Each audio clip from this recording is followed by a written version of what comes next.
loves me, this I know, for the Bible tells me so. Little ones to him belong, they are weak but he is strong. வணக்கம் தம்பி தங்கிலே. இன்னைக்கு நாங்க பார்க்க போறோம் தொழில்நுட்பத்தை எப்படி நாங்க புத்திசாலித்தனமா பயன்படுத்துறத குறிச்சு. தொழில்நுட்பம்னா என்னன்னு தெரியுமா குட்டீஸ்? அதாவது முந்தைய காலத்துல தொழில்நுட்பம்னா என்னன்னே தெரியாம இருந்தாங்க. ஆனா இப்ப எங்க எல்லாருக்குமே தெரியும். அதாவது டெக்னாலஜி சொன்னாலும் எல்லாருக்கும் தெரியும். என்னது? எங்களுடைய கையில இருக்க ஃபோன், டிவி, வேற கம்ப்யூட்டர், லேப்டாப், ஐபேட், டேப் எல்லாமே டெக்னாலஜியே வர வர நாங்கள் இப்போ முன்னே இருந்து பார்த்தாலே எங்களுக்கு எல்லாமே ஈஸியாக எங்களுக்கு கிடைக்கிது தானே. இப்போ நாங்கள் முன்னே நாங்கள் பழைய எங்களோட அம்மா எங்களோட தாத்தாங்கிட்ட கேட்டால் ஏதாவது பிரிண்ட் எடுக்கிறேன்னா இல்லாட்டி ஏதோ டைப் பண்ணுறேன்னா அவங்க கம்யூனிகேஷனுக்கு போவாங்க. சரியா? அங்கே போய்ட்டு தான் அந்த கம்ப்யூட்டர் உட்காந்து செய்வாங்க. இல்லாட்டி இன்டர்நெட் கனெக்ஷன் இல்லை அப்படின்னு. ஆனால் இப்போ பாருங்கள், எங்களோட வீட்டில் கம்ப்யூட்டர் இருக்குது, எங்களோட வீட்டில் டிவி இருக்குது, எங்களோட கையிலேயே இன்டர்நெட் இருக்குது தானே. எங்களுக்கு தேவையானதை நாங்கள் டக்குன்னு எடுத்துக்கொள்ளலாம் தானே. ஏன் இப்போ வீட்டிலையே பிரிண்டர் வச்சிருக்கிறோம் தானே. அப்படி இருக்குது. இப்போ நாங்கள் இந்த தொழில்நுட்பத்தில் எல்லாமே நன்மை தான். எங்களுக்கு எல்லாமே இலகுவாக செய்கிறதுக்கு தான் இந்த தொழில்நுட்பம் வளர்ச்சி அடைஞ்சு கொண்டே போகுது. ஆனால் அதில் நன்மை எவ்வளவு இருக்குதோ அது போலவே தீமையும் இருக்குது. இப்போ நாங்கள் எக்ஸாம்பிளுக்கு பார்த்தா ஃபோனை எடுத்தால் இப்போ நாங்கள் சின்னவங்களை பாருங்கள், சாப்பிட்ற நேரமும் ஃபோன்லேயே கார்ட்டூன் பார்க்கணும், ஏதாவது பார்க்கணும். வீட்டில் இருக்கவங்க கூட அப்படித்தானே. எந்த நேரமுமே டிவி பார்க்கறது, இல்லாட்டி ஃபோனில் இருக்கிறது, இல்லாட்டி லேப்டாப்பில் இருக்கிற, இல்லாட்டி படம் பார்க்கறது, பாட்டு கேட்குறது, அப்படியே லைஃப் போகுது. ஆனால் முன்னே இருந்தவங்க பாருங்க, அவங்களோட லைஃப் அவங்களோட சூழல்ல அது அவங்களோட குடும்பத்தோடே இருந்துச்சு. அவங்க வேலைக்கு போனாங்களா, வீட்டுக்கு கதைக்கிறது, சந்தோஷமாக இருக்கிறது, வெளியே எங்கே சரி போகிறது, வெளியே போயிட்டு விளையாடுறது. ஆனால் இப்போ பாருங்க, கேம்ஸும் ஃபோன்லேயே வந்தனால வீட்டுக்குள்ளே இருந்து தான் விளையாடுறோம். பாருங்க, அது போல தான் பாருங்க, கண்கள் முன்ன இருந்தவங்க நல்லா பார்வை இருந்துச்சு, நல்லா சத்தான உணவுகள் சாப்பிட்டு டைமுக்கு தூங்குறது, டைமுக்கு எழும்புறது எல்லாமே ஒழுங்கா இருந்துச்சு. அவங்களுக்கு ஒரு ஸ்டாண்டர்ட் இருந்துச்சு. அதாவது டைமுக்கு எல்லாம் செய்யற மாதிரி இருந்துச்சு, ஒரு டைம் டேபிள் மாதிரி. ஆனால் இப்போ பாருங்கள், ஃபோன் எடுத்தோன்னே அதோடையே தான் தூங்குறது, ஃபோனோடையே தான் எழும்புறது, அதுலேயே தான் இருக்குது. அதனால தான் நிறைய பேர் இந்த காலத்தில் கண்ணுக்கு கண்ணாடி போடுறது, காது பாருங்கள் எந்த நேரம் பாட்டு கேட்குறது, சிலவங்க காதுலேயே ஹெட்செட்டை வச்சுக்கொண்டு அப்படியே தூங்குது. அதெல்லாம் நல்லம்மா இல்லை, அந்த வைப்ரேஷன் எல்லாம் எங்களுக்கு சரியில்லை. இப்போ இந்த காரியங்களை நாங்கள் பார்க்கும்போது அதில் நல்லதும் இருக்குது, கெட்டதும் இருக்குது. நாங்கள் எப்பயுமே நல்லதை தான் பெற்றுக்கொள்ளணுமே தவிர கெட்டதை நாங்கள் எடுத்துக்கொள்ளக்கூடாது. அது என்னென்ன இருக்குதுன்னு நாங்கள் தெரிஞ்சு கொள்வது சரி. ஆனால் அதை நாங்கள் எங்களோட வாழ்க்கையில் அதையே தொடர்ந்து செஞ்சு கொண்டு வந்தால் அது எங்களோட வாழ்க்கைக்கு சரி வராது. எங்களுக்கு முன்னேற அது ஒரு தடையாக இருக்கும். பார்ப்போம் எங்களோட திருமறையில் இதை குறித்து என்னென்ன வசனங்கள் சொல்லப்பட்டிருக்குன்னு. 1 பேதுரு 5:8. அறிவு தெளிவோடு விழிப்பாயிருங்கள். உங்கள் எதிரியாகிய அழகை யாரை விழுங்கலாம் என கர்ச்சிக்கும் சிங்கம் போல தேடி திரிகிறது. இப்போ இதில் பாருங்க, அக்கா சொன்னது போல எங்களுக்கு நன்மையும் இருக்கு. அதை நாங்கள் தெரிஞ்சுக்கொள்ளணும். எது சரி எது பிள்ளை நாங்கள் தெரிஞ்சுக்கொண்டு அது நாங்கள் உபயோகிக்க பழகி இருக்கணும். நாங்கள் எப்பயுமே தெளிவாக விழித்திருக்கோம். ஃபோன் எடுத்தால் பாருங்க, ஃபேஸ்புக், இன்ஸ்டாகிராம், யூடியூப். இப்போ யூடியூப்க்கு போனால் சிலது கெட்டதாக வரும் தானே. நாங்கள் நல்லது பார்த்தா கூட அது சிலதுங்க ஒரு அட்வர்டைஸ்மெண்ட் அப்படி வரும். அப்போ நாங்கள் அதுக்கு அடிமையாக நாங்கள் கூடாது. சரியா? அடுத்த வசனம் நீதிமொழிகள் 25:28. தன்னடக்கமில்லா மனிதர் அரண் அழிந்த காவல் இல்லா பட்டணம். பாருங்க, தன்னடக்கம் அதாவது நாங்கள் ஒரு காரியம் செய்யும் போது எங்களுக்குன்னு ஒரு அடக்கம் இருக்கணும். சில அடக்க ஒடுக்கமா இருக்கும்னு சொல்லுவாங்க தானே. அது மாதிரி அதாவது இப்போ நாங்கள் ஃபோனை யூஸ் பண்ணுறோமோ இல்லை லேப் யூஸ் பண்ணுறோமோ எங்களோட தேவை நேரம் யூஸ் பண்ணிவிட்டு எங்களுக்கு ஒரு ஒழுங்கு இருக்கணும். இந்த நேரம் தான் நாங்கள் யூஸ் பண்ணோம், அதுக்கப்புறம் நாங்கள் அதை எடுக்கக்கூடாதுன்னு அந்த ஒழுங்கு இருக்கும். டிவி கொஞ்சம் நேரம் பார்க்குறது நல்லா. இப்போ நாங்கள் சில நேரம் வேலைக்கு போயிட்டு இல்லாட்டி இந்த நேரம் படிச்சு கொண்டே இருந்தால் அதுவும் சரியில்லை. அது எங்களுக்கு மைண்டுக்கு வந்து ரிலாக்ஸ் வேணும். அதுக்காகத்தான் டிவியோ இல்லாட்டி ஃபோனோ ஏதாவது எடுத்து நாங்கள் பார்க்கணும் தானே. அப்போ அதோட அடக்கம் இருக்கணும், அதாவது அதுக்கு ஒரு ஒழுங்கு இருக்கணும். எந்த நேரமும் அதுலேயே இருந்து கொண்டிருந்தா எங்களோட அறிவு வேலை செய்யாமல் போயிடும். அதாவது நாங்கள் ஃபோனு கேமில் இப்படியே ஃபோனில் செஞ்சு கொண்டே இருந்தால் அதுலேயே இன்ட்ரெஸ்ட் போகுமே தவிர நாங்கள் புக் எடுத்து வாசிக்கும் போது எங்களுக்கு ஒன்றுமே விளங்காமல் போகும். அப்படி நிறைய பேர் இப்போ இருக்கிறாங்க குட்டீஸ். புத்தகம் வாசிக்கிறேன்னு சொல்லி ஃபோனில் இருந்து கொண்டு ஃபோனில் ஒவ்வொரு கதைகளோ ஒவ்வொரு இதுங்களை வாசிக்கிறது, அது அந்த பார்வைக்கு சரியில்லாமல் போயிட்டு கண்ணாடி போடுறது. அப்புறம் புக் ஏதாவது எடுத்து வாசிக்கும் போது அவங்களுக்கு சோம்பலாக இருக்கும், இல்லாட்டி தூக்கம் வரும், மயக்கமாக இருக்கும், இல்லாட்டி எங்களுக்கு அது புரியாமல் இருக்கும். எத்தனையோ தடவை வாசித்தாலும் புரியாமல் இருக்கும். அப்போ அந்த பழக்கத்தை நாங்கள் வந்து விடணும். அடுத்த வசனம் பிலிப்பியர் 1:27. ஒன்றை மட்டும் மறந்து விடாதீர்கள், கிறிஸ்துவின் நற்செய்திக்கு ஏற்றவாறு நடந்து கொள்ளுங்கள். நான் உங்களை வந்து பார்த்தாலும் நான் வர முடியாத நிலையில் உங்களை பற்றி கேள்விப்பட்டாலும் நீங்கள் நற்செய்தியில் கொண்டுள்ள நம்பிக்கைக்காக ஒரு மனதோடு போராடி ஒரே உள்ளத்தோடு நிலைத்து நிற்கிறீர்கள் என்றும் எதிரிகள் முன் சற்று மறலாமல் இருக்கிறீர்கள் என்றும் நான் அறிய வேண்டும். நாங்கள் இந்த வசனத்தில் பாருங்க, நாங்கள் ஒன்றை வந்து நாங்கள் மறக்கக்கூடாது. கடவுள் எங்களுக்கு எல்லாமே தாரது நன்மைக்கே.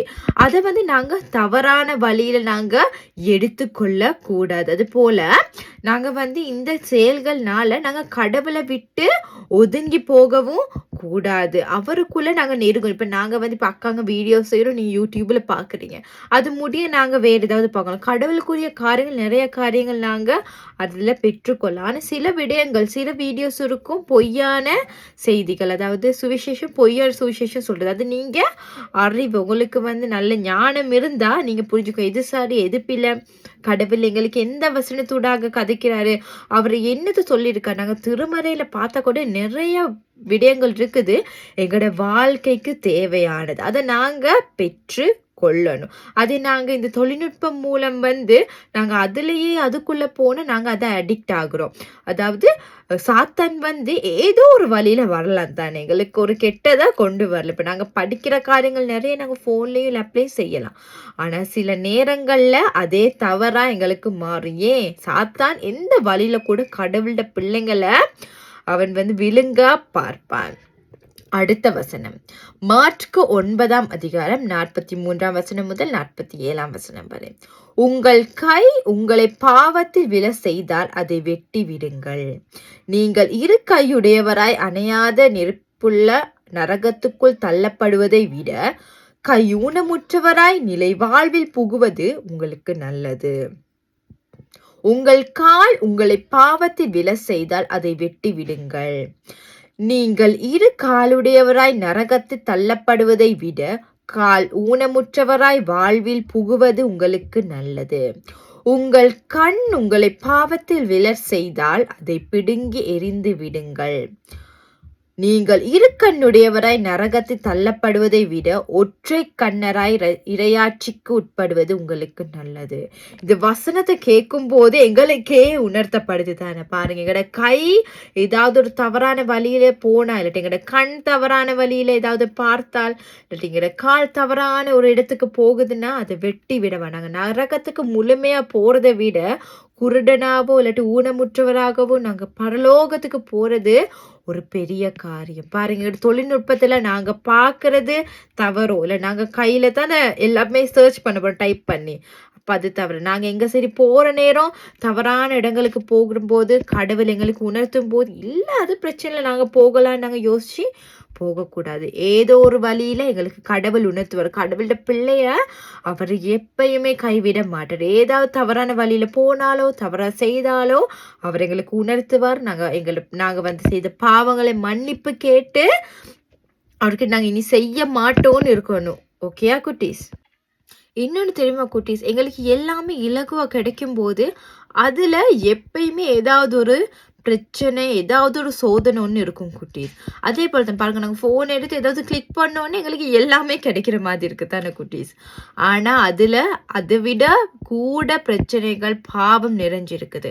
நாங்க சோதனைக்கு உட்படாம இருக்கிறதுக்காக கடவுள்கிட்ட நாங்க வேண்டணும். அவர்கிட்ட நாங்க உதவி கேட்கணும். இப்ப நாங்க ஏதாவது தவறான வழியில இருந்தாலோ, இல்ல நாங்க தவறா ஏதாவது செஞ்சுட்டாலோ, இல்லாட்டி ஃபோன்ல ஏதாவது அது எந்த நேரமும் தவறா வந்து கொண்டு இருந்தாலும் நாங்க பெரியவங்க கிட்ட உதவி கேட்கலாம். எங்களுக்குன்னு சொந்தமா ஃபோன் இல்ல, டேப் இல்ல, லேப்டாப் இல்ல. ஆனாலும் எங்களோட பெரியவங்க, பெற்றோர் இல்லாட்டி எங்களோட இருக்கிறவங்க கிட்ட இருந்து நாங்க அதை பெற்றுக்கொள்றதானே. ஏதோ ஒரு வழியில நாங்க தொழில்நுட்பத்தை ஒரு நாள்ல எப்படியுமே ஒரு நாளைக்கு நாங்க எப்படியுமே அதை யூஸ் பண்ண பார்க்குறோம்னால அது யூஸ் பண்ணப்படுது எங்களையே அறியாம தானே. நான் கொஞ்சம் யோசிச்சு பார்த்தா நாங்க நிறைய தொழில்நுட்பங்களை நாங்க யூஸ் பண்றோங்க வாழ்க்கையில. அதுல பாவமும் இருக்குதுன்னு நாங்க புரிஞ்சுக்கொள்ளணும். அந்த பாவத்துல இருந்து மீள்றதுக்காக தான் நாங்க கடவுள்கிட்ட அந்த ஞானத்தையும் அவர்கிட்ட உதவியை நாங்க கேட்கணும். அப்ப கண்டிப்பா அவர் எங்களுக்கு உதவுவாரு. ஓகே குட்டீஸ், நாங்களாம் சேர்ந்து இந்த மண்ணை வசனத்தை சொல்லுவோம். 1 பேதுரு 5ஆம் அதிகாரம் 8ஆம் வசனம். 1 பேதுரு 5ஆம் அதிகாரம் 8ஆம் வசனம்.